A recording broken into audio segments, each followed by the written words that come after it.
નમસ્કાર મિત્રો, આજે આપણે સીઈટી પ્રકરણની અંદર એક ઘડિયાળનું પ્રકરણ આવે છે, એના દાખલા પૂછાય છે. તો આપણે આ ઘડિયાળના દાખલા કઈ રીતે સરળતાથી ગણી શકાય એની સમજૂતી આ વિડિયોમાં આપીશું. ચાલો, તમને ખ્યાલ છે કે એક દિવસના કલાક કેટલા હોય? 24. પછી સવારના 11 થી 12 અને બપોરના 1 હોય અને 13 કહેવાય. જો 24 કલાકની ઘડિયાળ તમારે સમજવી હોય, 24 કલાકની ઘડિયાળ કઈ 24 કલાકની ઘડિયાળ તમારે સમજવી હોય તો રાતના 12 પછી 1 આવે. તો 1 થી 12 સુધી, બપોરના 12 સુધી 12 વચે. પછી 1 વાગે એને 13, 2 વાગે એને 14, 3 વાગે એને 15, 4 વાગે એને 16. આવી રીતે 24 કલાકની ઘડિયાળ બને.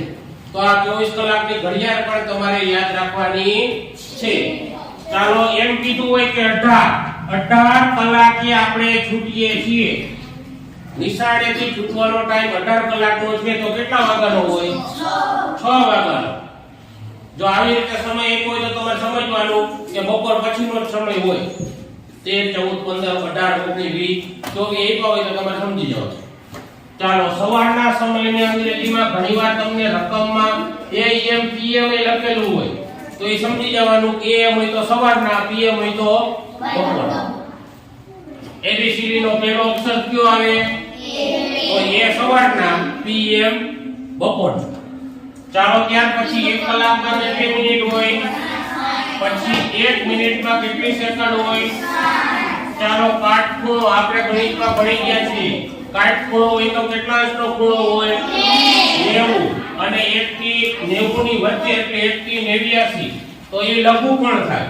અને 91 થી 180, તો એ ગુરુકોણ ખૂણો થાય. તો ઘડિયાળના દાખલા તમારે પૂછાય કે આ કાંટો આટલાની આટલા વાગે છે, તો કયો ખૂણો કહેવાય, કયો ખૂણો બને. એટલે ઈ તમે પ્રશ્નના જવાબ આના આધારિત આપી શકો. હવે ઘડિયાળના દાખલા છે એ અરીસાના આધારિત પૂછાય છે કે આ ઘડિયાળમાં આટલા વાગ્યા છે, તો તમે અહીંયા અરીસો રાખો અને તમને કેટલા દેખાય. તો ઈ દાખલો તમે ગણો તો હંમેશા યાદ રાખો કે ઘડિયાળ ને અરીસો બે વસ્તુ રકમમાં આવે એટલે હંમેશા 11 ને 60 માંથી બાદબાકી કરવાની. તેમાંથી 11 60 માંથી બાદબાકી કરવાની.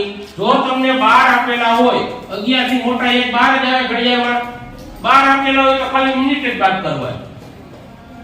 તો આખા બાદ કરવાના નહીં. બાકી બધા દાખલામાં સેમ 11 60 બાદ કરવાના. 12 આપેલા હોય તો ખાલી મિનિટ લેવાની, નહીતર કાઈ લેવાનું નહીં. આવું ઉદાહરણ તમને આગળ શીખવાડીશ. આ દાખલો અમુક 10મા ધોરણમાં ભણતો હોય ને એને નથી આવડતો. અરીસામાં આટલા કેટલા વાગ્યા એ તમે બતાવો તો એને ખબર જ ન હોય પેલા કેટલામાંથી બાદ કરવાની.